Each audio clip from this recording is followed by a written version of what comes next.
Hoje eu recebo aqui um casal, doutora Danila Coraine Guedes e doutor Eduardo Guedes. Muito obrigado, meus amigos. Muito bom vê-los aqui. Muito obrigada. Confesso que estou assim, muito feliz com a participação de vocês terem recebido esse convite e ter aceitado. E hoje nós vamos falar aqui sobre assuntos muito importantes aqui na nossa subseção virtual, na nossa subseção de Carapicuíba. Converso com a doutora Danila Coraine Guedes, advogada há quase 20 anos, pós-graduada em Direito Público e Direito da Seguridade Social, pós-graduada em Direito Civil, Processo Civil e Direito de Família, especialista em Governança Corporativa, Compliance e LGPD, especialista em Contratos em Geral, especialista em Direito Imobiliário e Contratos Imobiliários, atuou por mais de 10 anos como advogada em grandes construtoras de empreendimentos residenciais e comerciais na área de infraestrutura, óleo e gás. É sócia do escritório Coraine Guedes Advogados e Consultores, DPO de empresas privadas e de um cartório de registro de notas e registro civil da capital, atual presidente da Comissão de Direito Empresarial da Gestão 22-24 da OAB Subseção da Lapa e também foi vice-presidente da Comissão de Direito Empresarial Gestão 2019-2021 da também querida Subseção da Lapa. Converso também com o doutor Eduardo Guedes, advogado há mais de 20 anos, pós-graduado em Direito Público, pós-graduado em Direito e Processo do Trabalho, pós-graduado em Direito Civil, Processo Civil, especialista em Governança Corporativa, Compliance e LGPD, especialista em Contratos em Geral, especialista em Direito Imobiliário e Contratos Imobiliários, sócio do escritório Coraine Guedes Advogados Consultores, DPO de empresas privadas e de cartório de notas e registro civil da capital, presidente da Comissão de Defesa do Consumidor na gestão 2019, 2021 e 2022 e 2024, também da subseção OAB Lapa, assessor da Comissão de Direitos e Prerrogativas da OAB São Paulo perante a Justiça do Trabalho por mais de 10 anos, membro do Tribunal de Ética e Disciplina, TED 3 da OAB São Paulo por mais de 5 anos. E além desse extenso currículo de vocês também são casados, não é isso mesmo? Exatamente. E como que é essa experiência, né, de atuar? Conta um pouco para os nossos internautas aqui, como que é essa experiência de que normalmente advogado com advogado sai briga, ou não? Não. Na verdade, até a gente costuma brincar quando as pessoas perguntam pra gente, não, mas vocês são advogados e são casados e como é que vocês conseguem ter uma vida pacificada? É porque a gente fecha acordo quando briga. É simples. Mas é bem tranquilo, a gente trabalha super sossegado, ela faz uma parte do escritório, eu faço outra parte, a gente sempre procura conversar em conjunto, então peças ou prazos que eu costumo fazer, eu passo para ela dar uma revisada e assim ela faz a mesma coisa comigo, então a gente acaba tendo uma segurança, porque tem um colega de profissão, né, 24 horas, e que consegue auxiliar sempre nos pensamentos para chegar num comum acordo em benefício dos clientes. Tudo tem dois lados, doutor. Tudo tem o lado bom, o lado ruim, né? É ruim. E esse eu acho que é o lado bom, né? Eu também sou casado com uma advogada, doutora Kelly Montalvão, aproveitar para mandar um beijo para minha esposa, doutora Kelly, minha esposa. Beijão. E a gente se dá muito bem, né? As pessoas perguntam, poxa vida, mas vocês conversam sobre processo o dia todo? Não.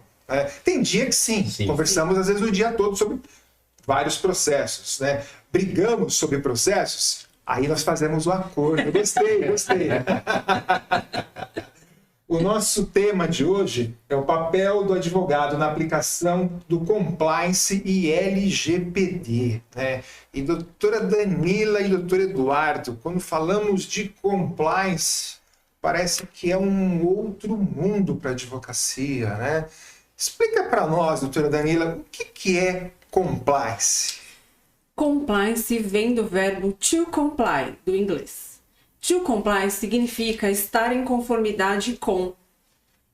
Estar em conformidade com as normas, com as leis, com normas internas das empresas, por exemplo, políticas, entre outras coisas. Isso tem tudo a ver com direito, tem tudo a ver com advocacia. E o compliance, existem vários nichos, né, dentro do compliance para advocacia. Você pode atuar desde a implantação de um programa de compliance em uma empresa, pode ser de qualquer tamanho, e na verdade o compliance ele serve para organizar os processos internos das empresas, né? Mitigar riscos, avaliar situações que possam vir a gerar algum tipo de demanda, né? Pode ser tanto na área trabalhista, quanto na área tributária, na área contratual. Existem várias áreas que o advogado ele pode atuar em compliance. Falando um pouquinho sobre a implantação dos programas de compliance, o advogado ele pode iniciar, por exemplo, implantando o Código de Ética e Conduta. Antes disso, ele pode fazer, por exemplo, a avaliação dos riscos existentes nessa empresa, em todas as áreas, né? Não só na área jurídica, mas assim, desde o RH até a produção, exemplo, com a questão dos EPIs e etc. Iniciando com a implantação do Código de Ética e Conduta, é necessário que haja também os treinamentos. Se o advogado ele não tiver essa desenvoltura em lidar com os treinamentos, é legal também fazer algumas parcerias com empresas, né, que tratem desses assuntos e tal. O importante é sempre deixar os funcionários daquela determinada empresa atualizados em relação a isso. Tem a questão também da due diligence de fornecedores, de aquisição de outras empresas, para que você tenha segurança nas transações que serão realizadas internamente, né, pela empresa, ou então adquirindo outras empresas também. Que mais? Eu fiz até uma colinha aqui. Deixa eu só pedir para a doutora, pode baixar o microfone? O nosso diretor pediu isso para baixar um pouquinho o microfone. Mas, ok. doutora Danila... Só abaixar antes de falar.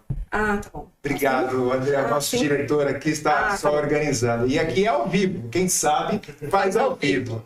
Doutora Danila, o compliance, ele é somente para grandes empresas? Não, o compliance ele pode ser implantado em pequenas e médias empresas. Como eu disse no início, é um programa que organiza internamente essa empresa. Como se fosse, antigamente nós tratávamos de compliance como se fosse, dentro da advocacia, como se fosse algo preventivo, consultivo.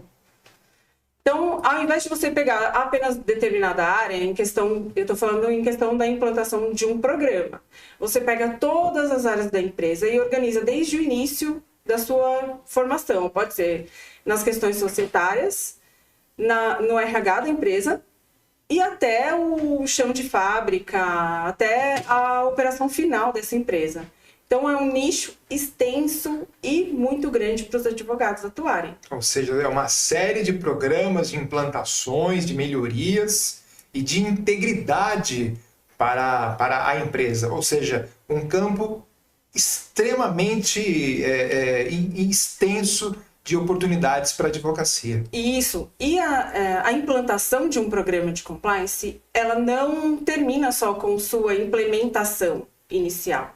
Ela precisa de constantes atualizações, precisa de uma gestão, né, que vai desde o lançamento do Código de Ética até a implantação de um canal de denúncias, né? Então, é um nicho extenso. O advogado ele pode se especializar em um ou em todos os nichos dentro do programa. Mas fora o programa, por exemplo, o doutor atua em que área do direito? No escritório nós atuamos na área civil, imobiliária, família e condominial, por exemplo, em alguma das áreas. Por exemplo, na área civil, tem um nicho dentro das empresas na área civil que é o nicho contratual. O doutor pode atuar no compliance contratual de uma empresa. Atuando também na due diligence, analisando a documentação, por exemplo, dos fornecedores que têm interface com essa empresa, para verificar a saúde financeira e patrimonial desse fornecedor, para que o cliente, o seu cliente, que seria a empresa, não seja responsabilizado futuramente, por exemplo, por qualquer dano, pode ser trabalhista ou mesmo civil. Ou seja, seria o advogado como um provedor de soluções para a empresa e não somente ficar naquele campo passivo, né, doutor Eduardo, que muitas vezes o advogado ele fica aguardando o litígio. A gente tem que entrar com o preventivo. Exatamente. Exatamente. O compliance é basicamente essa situação. Quais são os conhecimentos essenciais e específicos que o advogado deve possuir para atuar na área de compliance? Tem algumas leis específicas aqui no Brasil que tratam, né, desse assunto. Tudo isso começou em meados de 2008 com a Lei de Prevenção e Combate à Lavagem de Dinheiro. Se intensificou com a Lei Anticorrupção, depois com a nova Lei de Licitações, a lei emprega mais mulheres e tem os códigos e os métodos de auditoria estrangeiros, que é o americano, que é o FCPA, ou o GPDR, que é o europeu. Então, tem também o Código de Boas Práticas de Governança Corporativa, que é importantíssimo para quem vai atuar na implantação dos programas de compliance, no desenvolvimento do Código de Ética e Conduta. Esse Código de Boas Práticas de Governança Corporativa, a pessoa consegue obter no site da CVM, por exemplo, que é a Comissão de Valores Imobiliários. Está disponível, muito fácil, só entrar no site da CVM, temos acesso a essa documentação. Exatamente. Então, para quem quer se aventurar numa nova área, né, que seria a área de implantação dos programas de compliance, e o jovem advogado que queira atuar nessa área também, eu sugiro que faça a leitura de todas essas normas que eu mencionei aqui. Ou seja, é um nicho muito grande de boas e novas oportunidades para a advocacia. Exatamente. Muito bom. Doutora Daniela, me especifique um pouco mais quais são as atividades desempenhadas pelo advogado na área de compliance. Então, como eu disse, depende muito do que o advogado vai querer desenvolver. Se ele vai querer desenvolver os programas de compliance, então ele começa com a avaliação dos riscos. Em seguida, ele desenvolve um material que é o Código de Ética e Conduta de acordo com a necessidade daquela empresa. Por exemplo, se for uma empresa que lida diretamente com o poder público, tem uma série de coisas que precisam constar ali no Código de Ética. Se for uma empresa particular, que lida muito com compra e venda de produtos e serviços, precisam ter outras regras, que basicamente essa área, só para ficar uma dica aqui, essa área das empresas é a área mais crítica, que é de onde pode surgir mais situações de risco em questão de corrupção. Tem também as áreas preventivas, como eu disse, a questão de due diligence, a questão de consultoria, que é a consultoria na área civil, trabalhista, criminal, tributária, societária, dentro do compliance. Que mais? Eu fiz uma colher aqui. Gestão de riscos, que eu já falei, e canal de denúncias e investigações internas. Por exemplo, o advogado que não quer atuar nas áreas anteriormente mencionadas, ele pode se especializar em investigações internas e na implantação e gestão de um canal de denúncias. O que seria isso? Tudo que não tiver em conformidade com as normas internas da empresa e com as normas, né, as leis do país, dos estados e municípios, elas podem ser denunciadas através desse canal de denúncias. É importante mencionar aqui que as boas práticas de governança corporativa, elas pedem que esse canal de denúncia seja um canal externo, ou seja, pode ser uma consultoria jurídica que faça a gestão desse canal também, ou pode não ser, pode ser uma empresa parceira, que tem várias empresas que atuam hoje no mercado, inclusive com psicólogos atendendo essas ligações para identificar se aquela situação relatada pelo funcionário é real ou não. Então, é um nicho muito extenso para a advocacia e poucas pessoas conhecem, porque isso não é passado na faculdade, né? Os professores, não existe essa matéria na faculdade. Exatamente, eu só fiquei sabendo sobre compliance depois que terminei a faculdade, e aí é um leque muito grande de boas e novas oportunidades para a advocacia. Quando falamos de compliance, né, doutor Eduardo, ao que me parece, a área de proteção de dados também ela está muito vinculada a isso, né? Exatamente. O que faz um advogado especialista em proteção de dados? Foi bem pontual a sua colocação. Porque, assim, o compliance, eu costumo dar um exemplo que ele é como se fosse uma tenda, onde embaixo existem todos os segmentos.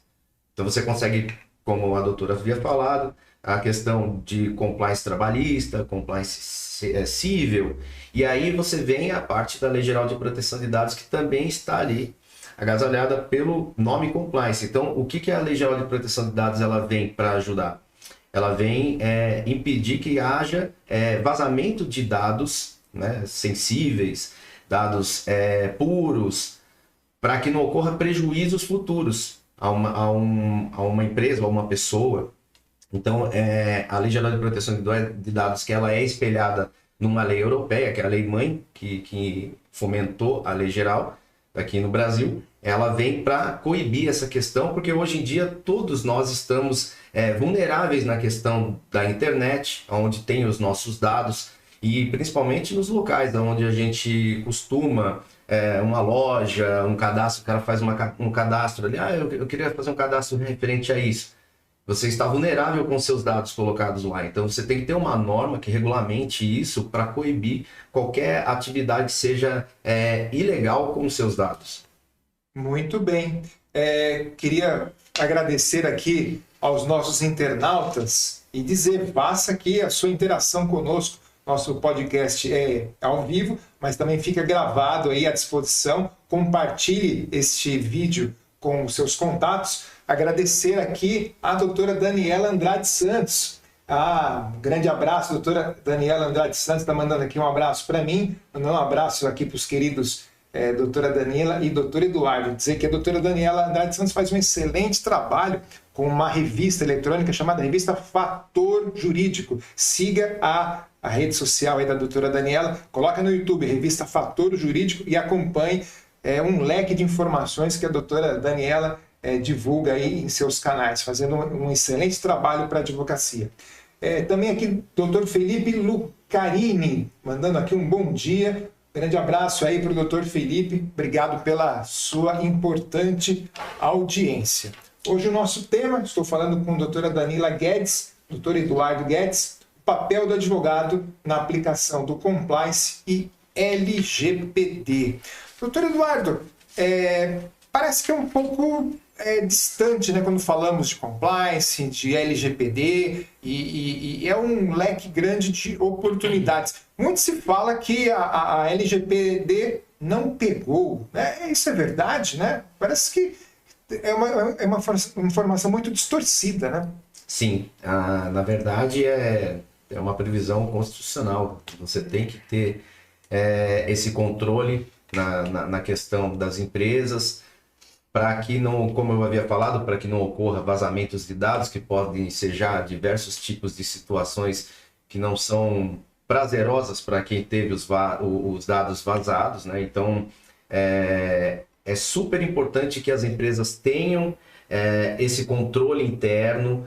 As pessoas, por si só, elas têm que ter o conhecimento da existência dessa norma, até principalmente para questionar quando ela vai contratar algum serviço e possa ser exigido algum tipo de dado que não condiz com o que ela está contratando.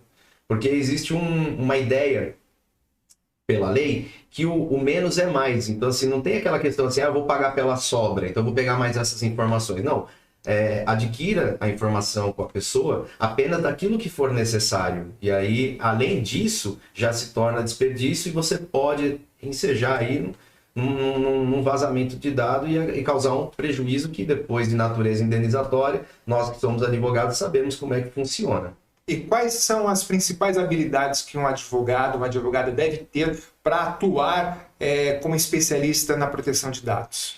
A importância do advogado nessa questão da Lei Geral de Proteção de Dados, ela se ressalta pela especialidade de ser técnico judiciário, dele ter o conhecimento das normas. Então ele consegue ter uma visão melhor e mais refinada do controle da norma para as empresas, os clientes, né? Não digo que seria essencial ser formado em direito, porque existem pessoas que trabalham na Lei Geral de Proteção de Dados, que se especializaram em alguns cursos, fizeram alguns certificados, outras empresas até exigem tais certificados, porém o advogado ele se destaca pela expertise dele.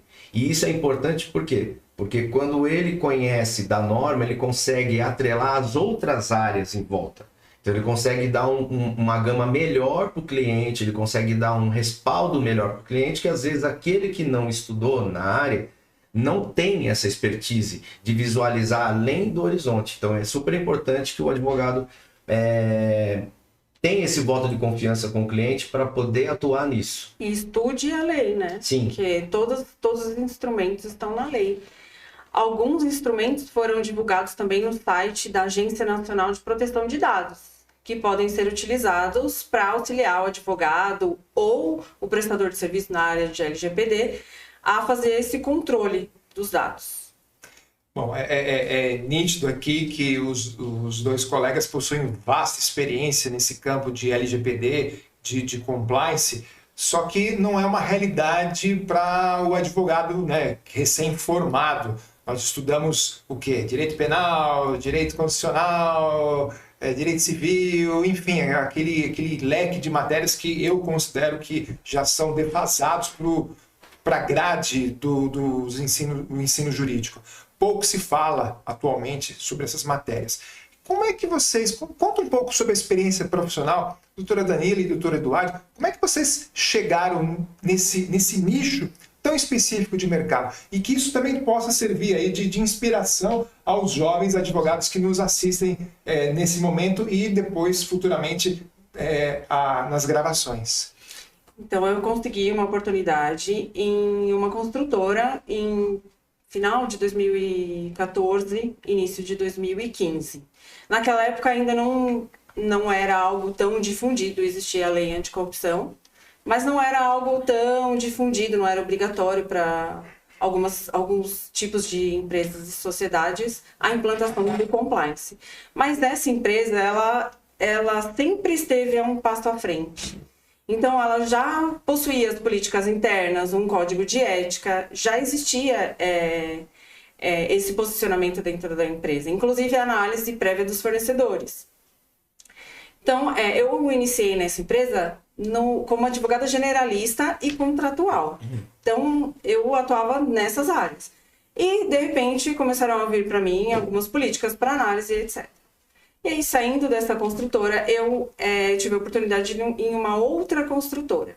Essa construtora já tinha um programa de compliance instaurado, mas eu não trabalhei no programa todo, eu trabalhei só na due diligence de fornecedores. Então, eu fazia toda a análise dos fornecedores, da saúde financeira, né, e reputacional desses fornecedores. E eu me interessei muito por essa área. Eu já tinha especialização em direito do trabalho, direito contratual e tantas áreas. Que são as áreas mais tradicionais, né? Exatamente. E eu me interessei muito por essa área e eu fui estudar, fui procurar alguns cursos. Naquela época era muito difícil você encontrar um curso que tratasse especificamente desse assunto. E a ESA Central abriu, coincidentemente, isso em 2018, né? 2018, 2017. Abriu um curso específico para compliance e nós fizemos esse curso e adoramos. E de lá para cá nós mantivemos contato com os professores e estamos nos atualizando. Inclusive para quem quiser, né, fazer uma especialização em compliance, hoje em dia é muito mais fácil de encontrar. E para atuar na área, se alguma empresa exigir o certificado EXIM, que é um certificado caro, inclusive cobrado em dólar, e quiser tirar esse certificado, primeiro precisa fazer um curso de compliance antes. Mas eu acho que, independentemente do curso específico para a área, se você entender que o preventivo e o consultivo, a questão de mitigação de riscos, avaliação de riscos, é extremamente importante para essa área, a postura ética também, né? O advogado, ele já tem essa premissa em razão da profissão. Mas ele precisa ter isso muito intrínseco para atuar na área de compliance. Ele não pode se vender, eu digo se vender, tá bom, gente? Não é num sentido ruim. Mas não pode ceder a pressões dos clientes, por exemplo, que às vezes eles querem seguir por um caminho que não é o correto.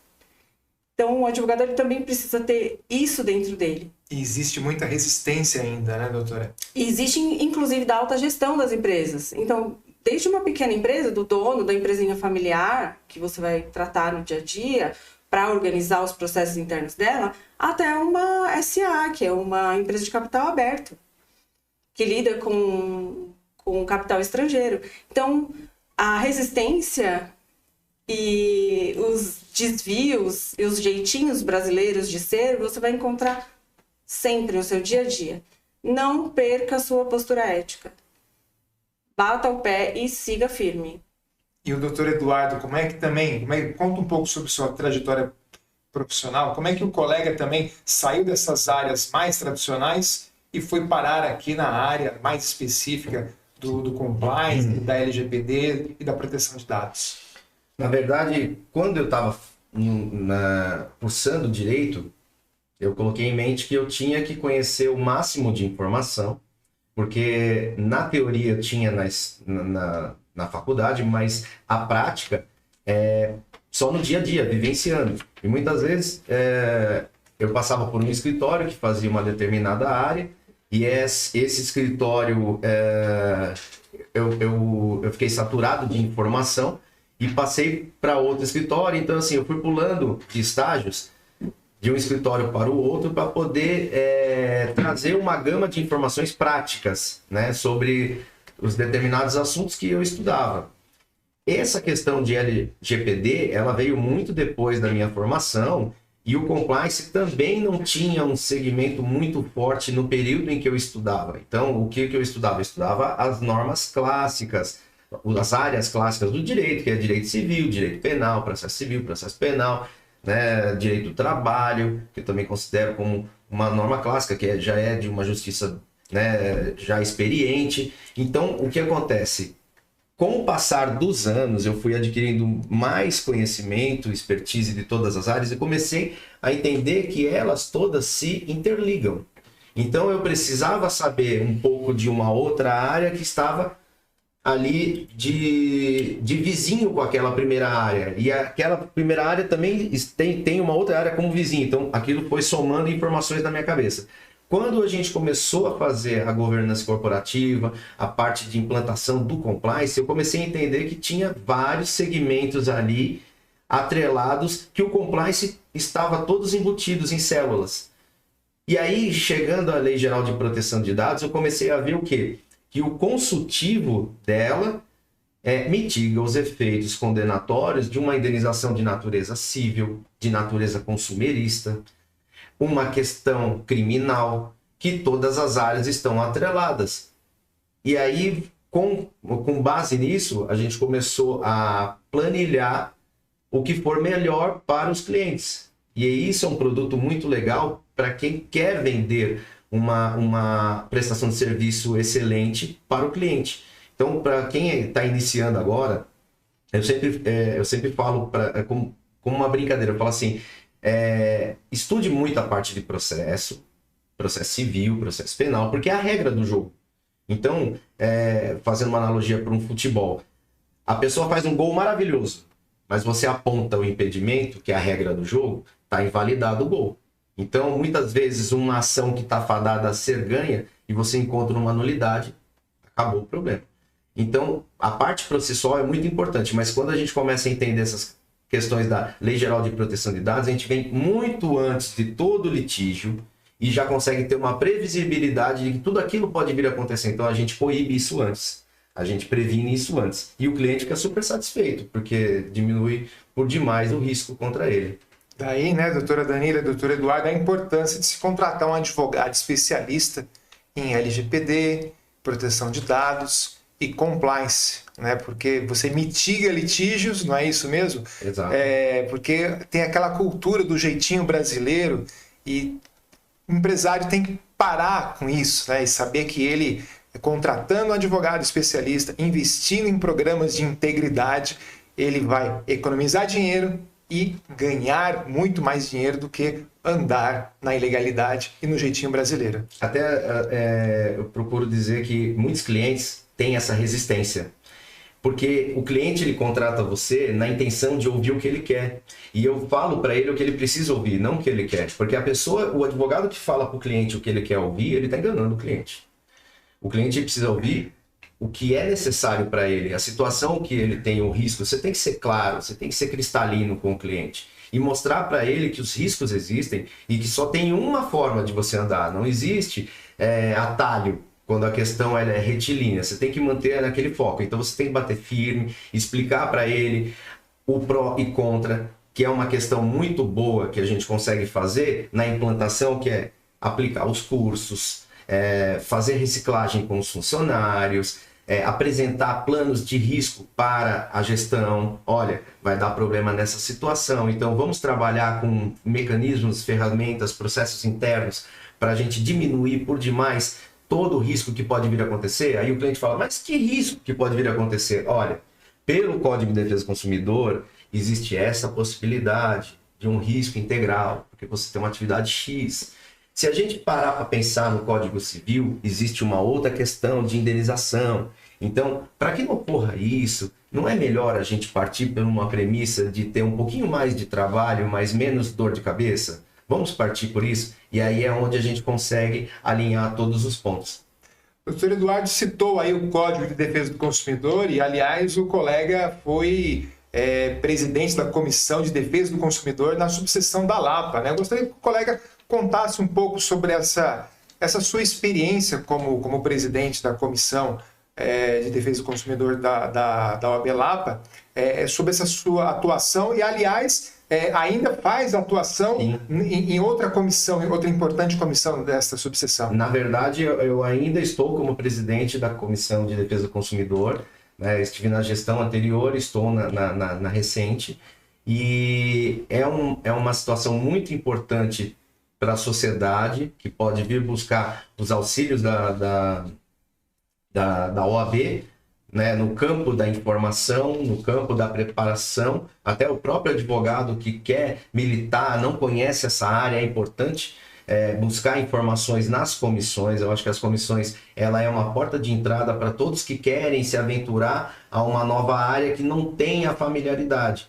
Então, por exemplo, a Comissão da Jovem Advocacia, ela abraça os novos advogados, faz com que eles sintam seguro na busca do dia a dia, do trabalho, da labuta, e as áreas especializadas elas acabam tirando dúvida dos advogados e também da própria população que vai buscar o respaldo da OAB. Então, assim, lá na Comissão de Defesa do Consumidor, já chegamos a fazer diversas lives no período da pandemia, onde trouxemos bastante material que consta até nos acervos da OAB, que tem um vasto e rico conteúdo para todos, desde aquele que é advogado e aquele que não conhece nada da área do direito, que pode saber o que é e o que não é, o que pode fazer, o que não pode fazer, orientando sempre para que a pessoa não seja enganada no dia a dia. Então é super importante. Esse é o papel do munus público que a OAB exercita para a sociedade. Muito bem, doutora Danila também tem uma vasta experiência aqui, atua ainda como vice-presidente da Comissão de Direito Empresarial, na subseção da Lapa da gestão 2019-2021, e atualmente é presidente da Comissão de Direito Empresarial. Tudo a ver, né, doutora Danila? Gestão 22-24. Conta um pouco para nós, doutora Danila, como é que foi chegar à comissão e um pouco da sua experiência para os nossos internautas que estão agora nos assistindo. Na verdade, a idealização de ingressar nessa comissão foi justamente pelo interesse em atuar na área de compliance. Na época era só compliance, não existia LGPD ainda, né? A LGPD já tinha sido promulgada e tal, mas ainda não estava em vigor. Na verdade, não, né? Não entrou em vigor em 2020. Eu não me lembro onde foi isso. Então, foi 2020. Então, mas ainda é muito recente. Pelo meu interesse em atuar na área de compliance, eu pedi até para a sua gestão, doutor, na época, para ingressar como vice-presidente na Comissão de Direito Empresarial. Na época, o presidente era o doutor Luiz Otávio. Um abraço, doutor Luiz Otávio. E nós trouxemos algumas palestras, né? Para os jovens advogados principalmente, para as pessoas que gostariam de atuar na área de compliance, mudar o nicho da advocacia, se voltar para uma área mais consultiva, mais preventiva. Nós trouxemos vários palestrantes também para trazer essa informação para os advogados, jovens advogados, né? E para as empresas locais, né? Para as empresas dali da região, como elas poderiam mitigar os riscos e agregar valor para o seu negócio. Ou seja, é importante o advogado participar da sua subseção. Sim, importantíssimo. Inclusive, eu gostaria de te agradecer mais uma vez pela confiança em nos colocar como líderes de comissões da OAB Lapa, e também gostaria de agradecer a atual gestão, ao Dr. Manuel Martins, ao Dr. Wagner Luiz Dias, doutora Adriana, doutora Ana Lúcia e doutora Sabrina. Muito bem. Eu acho que isso é a nossa obrigação como gestores de ordem, né? A gente tem que abrir os espaços para os colegas advogados. Afinal de contas, ali, né, como eu ouvi uma vez, é o nosso ninho, é o nosso espaço. Nós temos que tomar conta da nossa entidade. Muito bem. Eu queria saber um pouco mais aí, a opinião de vocês, a começar pelo doutor Eduardo. Como é que vocês avaliam o atual cenário da advocacia?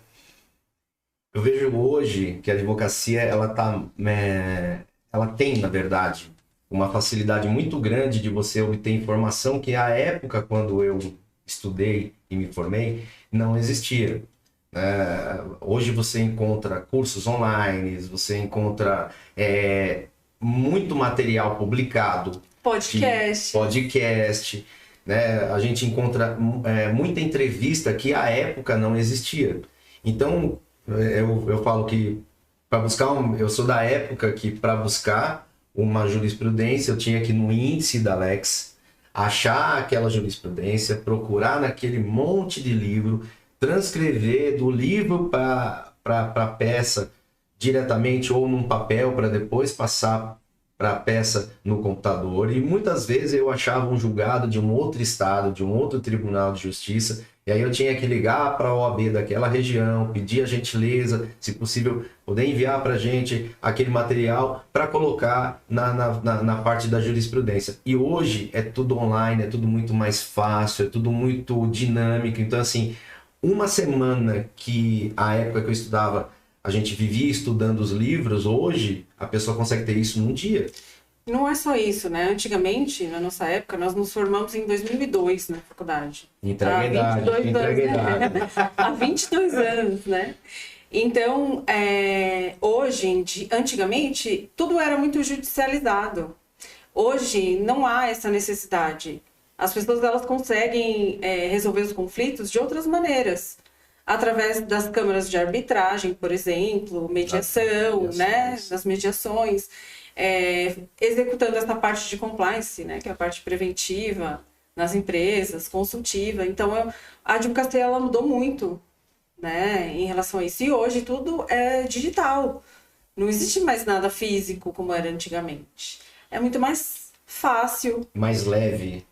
Leve. E assim, na prática, a gente conseguiu, por exemplo, tem respostas no nosso escritório que a gente conseguiu resolver demandas na esfera mediadora, conversando com o advogado da parte ex-diverse e explicando para ele o cenário que poderia acontecer. Ele, com esse conhecimento vasto e de informações robustas que existem na internet, ele pôde falar para o cliente dele, de fato, aquele advogado não está falando uma besteira, a gente consegue chegar num denominador comum de valores e fechar um acordo sem precisar levar para o judiciário e inchar cada vez mais a quantidade de processos, né, para o Poder Judiciário. Então, a gente consegue solucionar muita coisa com base nessa advocacia moderna, cheia de informação e célere, muito rápido. Isso é muito bom. O doutor que atua, por exemplo, na área de família, direito de família, nós também temos alguns casos no escritório. O senhor sabe perfeitamente, antigamente tudo era judicializado. E hoje não. Hoje há algumas exceções que ainda precisam de judicialização, sim. Mas hoje você consegue resolver muitas coisas no cartório, né? De forma extrajudicial, muito mais rápida. Né? Não precisa demorar 10, 20 anos. A ponto de a gente poder dar um resultado mais prático, mais eficiente e mais eficaz para o cliente, né? Mas ainda parece que a gente se depara com muitos colegas resistentes a essas mudanças, né? Por que será? Eu particularmente, sou culpado também em dizer isso, tive um pouco de resistência na questão, vamos dar um exemplo, das audiências online. Porque eu imaginava que aquele tete-a-tete com o juiz, aquela situação onde eu estou vendo a testemunha falar, eu estou vendo ali no depoimento pessoal a parte respondendo as perguntas, eu vejo ali no calor da coisa a possibilidade de obter uma confissão, de ter uma oitiva plausível ao meu favor, e eu achava que isso pela internet poderia destoar um pouco, até mesmo não existia essas possibilidades mais quentes. Porém, o que eu percebi hoje, atuando nas questões das audiências online, eu vejo que acelerou por demais a situação. Melhorou a locomoção do advogado, que muitas vezes a gente tinha um estresse para chegar até o local com antecedência, às vezes acontecia um caso fortuito ou força maior, atrapalhava por demais a nossa diligência até o fórum para fazer a audiência. Consequentemente, fazendo a audiência online, ela se torna muito mais rápida, não prejudicou em nada os pontos que eu havia elencado aqui na questão do depoimento pessoal ou do testemunho, e facilitou por demais ao término da audiência todo mundo voltar às suas atividades normais. Eu não saí do escritório, continuei trabalhando tranquilamente. A doutora que fez a audiência, que é a juíza, continuou fazendo as audiências da onde ela estava, o outro advogado também. Todo mundo, a pessoa que estava na empresa, conseguiu fazer o depoimento num momento lá que ela saiu, não precisou se deslocar até o local da audiência, então tudo ficou mais rápido. Então eu fui obrigado a ceder a minha resistência porque eu não conhecia. E aí o que eu percebo?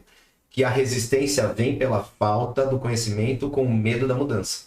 Esse é o principal meio de resistência. Eu não conheço ali, então, como eu não conheço, eu estou bem confortável deste lado, eu não quero ir até lá porque eu tenho medo de não dar certo, porque eu sei o quanto eu subi em galhos com espinho para chegar no conhecimento desse lado. Então, para chegar do outro lado, talvez eu vou sofrer. E muitas vezes não foi isso. Eu me coloco à disposição a dizer que foi melhor. Então, eu sofri muito menos. É verdade.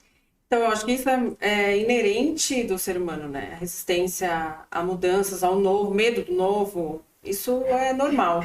Mas hoje, né, nós já vivenciamos várias situações nesse sentido, de forma virtual, e para nós é muito melhor, né? Nossa. Inclusive, quanto ao atendimento aos clientes. Os clientes, eles têm preferência hoje pelo atendimento virtual, e não mais pelo deslocamento, né?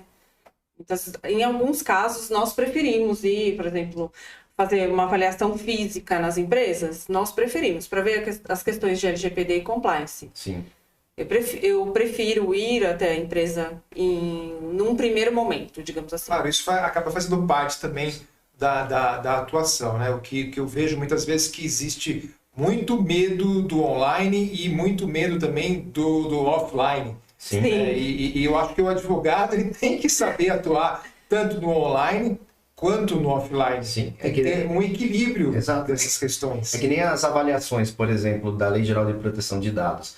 Não é necessariamente você pensar em cookies, pensar em nuvem para você guardar informações. Você tem que pensar também que existem algumas informações que são físicas.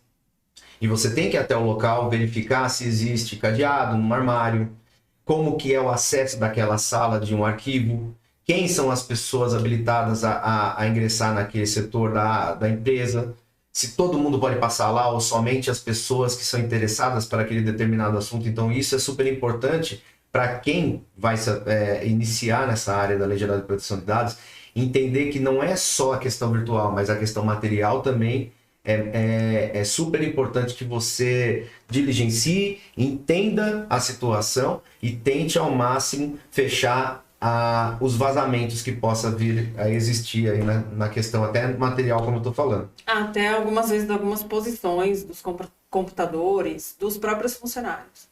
Se pessoas estranhas à empresa têm acesso às telas e etc. Tem várias situações, né? E tem um nicho, doutor, que eu esqueci de falar também aqui em relação ao compliance, que existem algumas certificações de ISO hoje para o compliance, que é o ISO 37000 e o 37001. O advogado ele também pode atuar nessa área na assessoria e consultoria para pequenas, médias e grandes empresas nessas questões, né? Ele precisa estudar quais são as regras de forma mais profunda para poder orientar os clientes na retirada dessa certificação.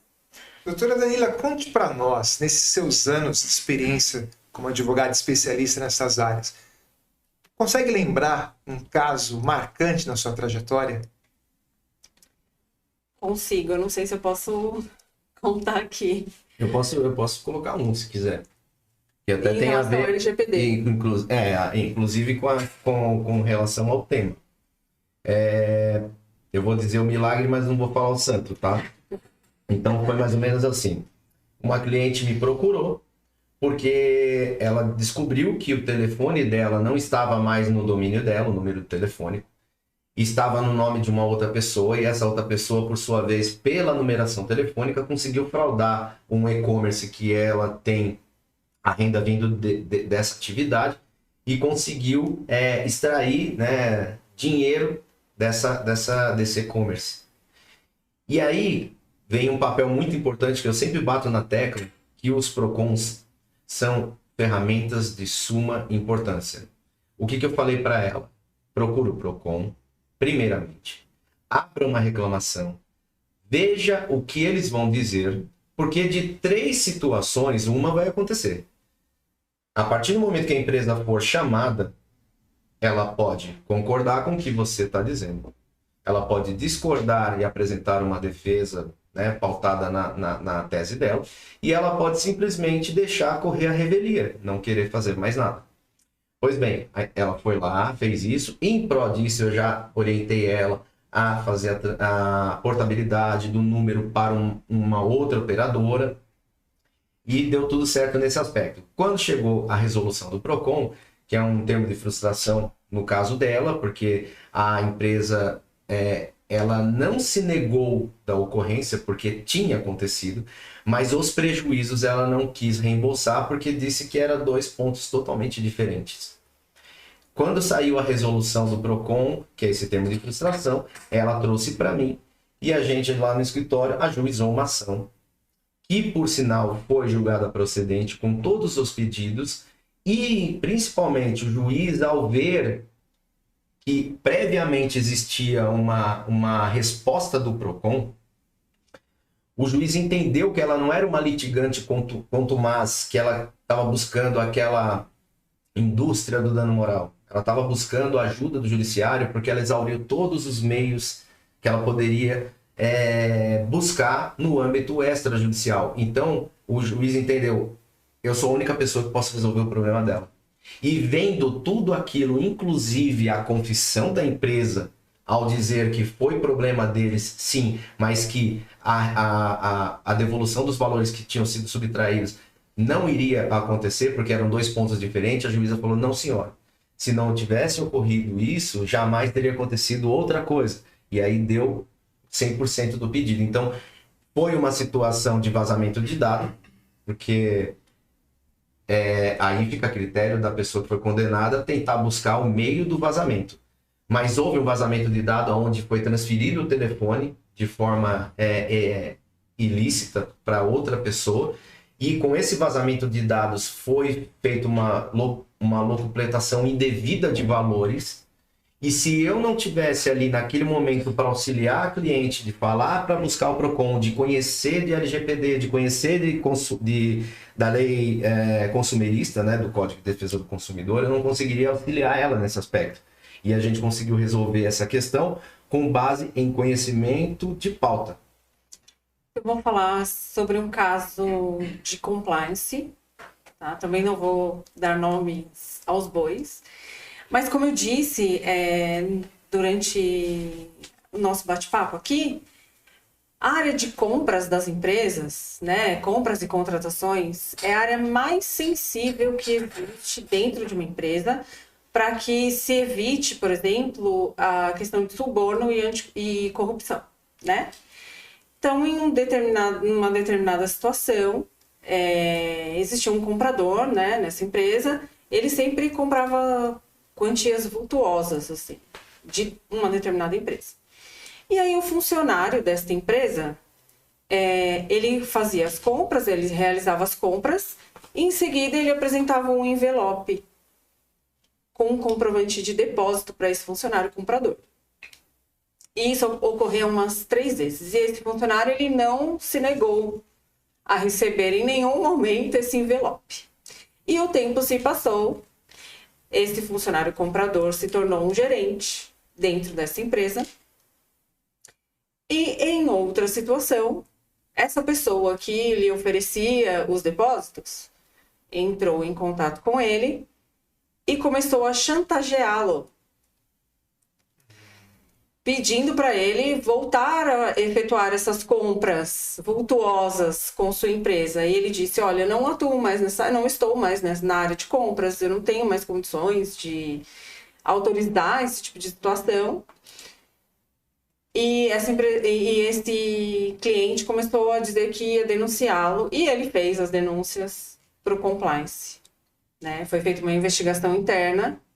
De fato, esse gerente, ele recebia esses valores, ele recebeu e utilizou esses valores. E como a empresa ela possuía um código de ética e conduta, e existiam regras nesse sentido, o gerente foi demitido.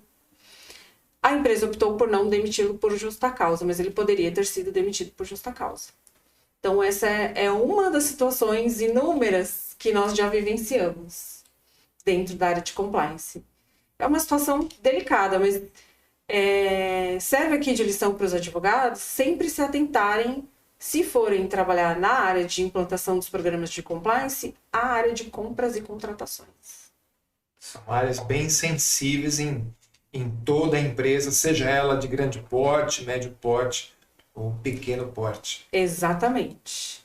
Doutor Eduardo, se pudesse dar um conselho para a jovem advocacia, qual que seria o conselho? Eu vou falar um conselho que meu avô, que Deus o tenha, já falecido, né, saudoso seu Walter, o meu pai, minha mãe, né, minha avó, todos esses familiares que eu tenho, eles falavam sempre para mim assim: estude e seja o melhor naquilo que você faça. Não interessa o que você escolheu para você.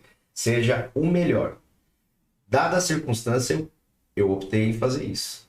Quando eu cheguei nos bancos da faculdade, eu tive um professor que falou para mim assim: o juiz, o promotor, o delegado, os concursados, eles sabem 100% da matéria. Saiba 101.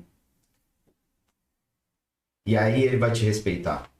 Ele não vai ver você como um formado. Ele vai falar: esse cara, ele é advogado porque ele quis ser advogado. Porque senão ele seria um promotor, um juiz ou um delegado. E hoje eu respeito ele porque ele está de igual tamanho intelectual que eu. Então, o que eu falo para os jovens advogados é o seguinte: não tenha medo ou preguiça de ler. Leia, aprenda, estude, busque o máximo que você puder. Tire todo o suco da informação que você estiver obtendo. Porque isso vai te salvar numa situação onde alguém que saiba mais do que você pode te ludibriar por uma falta de conhecimento. E você sabendo 101%, ninguém vai te ludibriar. Pelo contrário, você vai estar equiparado conforme a nossa norma, né, da OAB, diz que não existe hierarquia entre nenhum dos segmentos que eu falei. Então você está equilibrado na sociedade e principalmente você tem a condição de dar uma excelente prestação de serviço para o seu cliente. E a doutora Danila, se tivesse que dar um conselho para os jovens advogados? Eu daria o conselho que o meu pai me deu. Podem tirar tudo de você, menos o conhecimento. Então, os bens materiais, e etc., eles vão embora, né? A vida da gente é sempre altos e baixos. Mas o conhecimento é poder, né, doutor? Conhecimento é poder. Então, estudem, se atualizem, busquem, sejam os melhores naquilo que vocês fizerem na vida de vocês. Eu acho que é isso. Muito bom. Eu tive um professor de direito penal que uma vez ele chegou em sala de aula e perguntou: qual é a coisa mais importante na vida de vocês? Alguns diziam que era a família, que era o carro, que era a casa, que era o trabalho. E ele disse que o mais importante para ele, e eu concordo, é o conhecimento, né? Porque com o conhecimento nós somos menos enganado, não que a gente não vai ser enganado, mas Sim. seremos menos enganados, pegamos menos doenças, né? E esse conselho de estudar a vida inteira, ele é muito importante, né? Estudar filosofia, sociologia e, se der tempo, estudar direito, né? Que o advogado precisa saber também sobre outras matérias, outras disciplinas. Olha, meus amigos, estou encantado. Foi um papo muito delicioso, mas nosso diretor já está ali, ó, levantando a plaquinha, tempo esgotado. E eu gostaria muito de ter a oportunidade de bater novos papos com vocês aqui em outras oportunidades. Estamos à disposição. Pois não. Eu até peço desculpa de ter interrompido, Imagina. mas assim, a doutora Danila, nos colocamos à disposição para o que for necessário, porque o objetivo maior do conhecimento é você passar isso adiante. Quando você passa adiante, você aprende muito mais, porque eu estou revisando o que eu sei e estou tendo um retorno de um ponto que eu não conhecia. Então, o conhecimento passado, ele volta em dobro. Agora, o conhecimento guardado, ele perece. Então, o que eu puder fazer para trazer o conhecimento para a população e principalmente para os nossos colegas, internautas, eu vou colocar à disposição sempre que possível. Doutor, nós agradecemos pelo convite, agradecemos também ao querido presidente da subseção Carapicuíba. Foi incrível, como sempre, doutor Nós Luiz. que agradecemos, é um momento muito especial ter vocês aqui. Eu queria pedir, assim, que o doutor Eduardo, doutora Danila, indicasse aí alguma sugestão de literatura, de livro, de filme, de série. O que vocês estão assistindo ultimamente? Eu já assisti junto com ela, eu achei muito interessante. Tudo bem que são questões diferentes de nacionalidade, então aqui é civil law e lá é common law, mas o Suits, eu acho super interessante esse seriado. Por quê? Porque ele retrata muita questão corporativa. E aí a destreza do advogado, não só na questão da norma, mas na questão do persuasão e da eloquência da fala. Isso é o mais importante, que é o que marca muito nesse seriado, porque você vê que a pessoa às vezes não tem um conhecimento da norma, mas ele tem uma eloquência na ideia de interpretar ela. E aí, consequentemente, o resultado ele vem. Eu achei muito interessante. Só a questão ética que não é muito plausível. Hein? Mas aí é um exemplo para você saber o que é e o que não é certo. Entendeu? Mas é muito bom assim você ver a jogada que foi feita. Eu achei muito interessante. E eu assisti recentemente 2 filmes que falam sobre bancos. Eu gostei muito, que é o The Bunker, que fala sobre negros, o primeiro banco de negros americanos, né? Que foi muito legal, assim, é bem legal, conta um pouco sobre o preconceito que não deve existir hoje, que né, não deveria existir nunca, mas hoje menos ainda. E David contra os bancos, que também são histórias reais, eu gosto muito de histórias reais, que relatam situações sobre questões éticas, sim, os dois. Questões éticas, sim, são interessantes, são filmes interessantes, eu recomendo. Muito bom, indicações clássicas. Suítes é um clássico. Registrar aqui a audiência de Helena Maria, parabéns ao brilhante casal, matéria atualizada e necessária aos advogados. E também aqui a audiência da revista Fator Jurídico, dando parabéns a todos. Meus amigos, minhas amigas, eu gostaria que vocês agora se dirigissem aos nossos internautas, naquela câmera ali, e fizessem as considerações finais, dessem aí os contatos, redes sociais, WhatsApp, fiquem à vontade. Eu quero agradecer a oportunidade mais uma vez, ressaltar que foi de grande importância esse conteúdo. Eu acredito que a gente tenha atingido o objetivo, que é levar informação a todos que necessitam e reciclar aqueles que já sabiam de alguma coisa, que precisavam ter algum toque, algum pulo do gato, como a gente chama.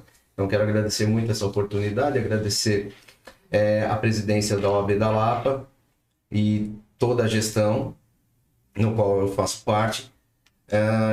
Agradecer todos os internautas que estão nos assistindo, os advogados, a população que está acompanhando todo esse trabalho que é magnífico. Eu dou os parabéns.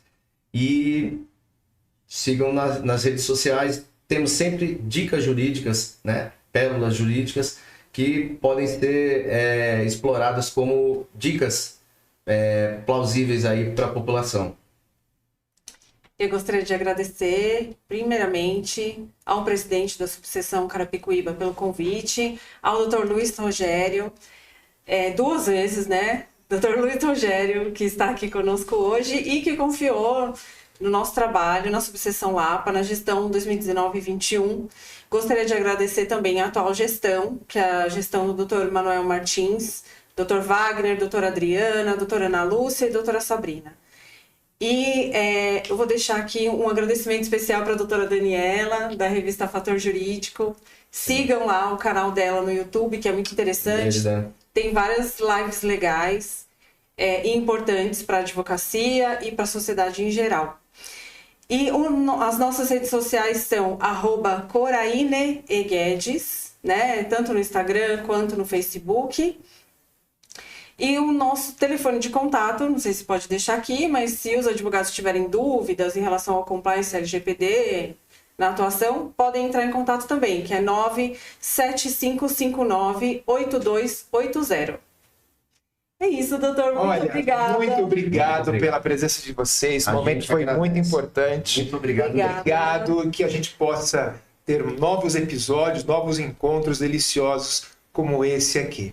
Meu amigo, minha amiga, internauta, advogado, advogada, e você também que não é advogado, é da sociedade, muito obrigado pela sua importante audiência aqui nesse podcast, que é de promoção da diretoria da subseção de Carapicuíba. Agradeço aos trabalhos técnicos de Samanta Vieira, André Ibanes, Diego Batista. Fique conosco, curta a OAB Carapicuíba, compartilhe essas informações, compartilhe este vídeo. Siga a OAB Carapicuíba nas redes sociais, YouTube, Instagram e Facebook. Forte abraço, um beijo no seu coração e até a próxima oportunidade. Tchau!